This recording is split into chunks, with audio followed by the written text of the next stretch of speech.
How to fix the Details tab missing in Properties on Windows. In this video I will show you few solution to fix the problem.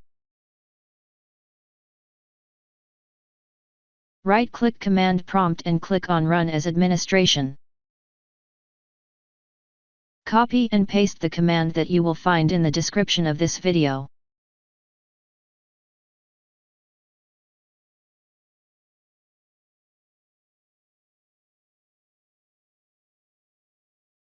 After entering all command, restart your computer and try again and your problem should be fixed. If that didn't work,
System Restore is a feature in Microsoft Windows that allows users to revert their computer's state to a previous point in time.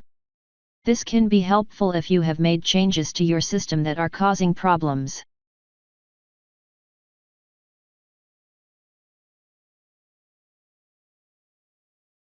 Select the one you want, ideally before the issue started occurring, and go ahead with the process.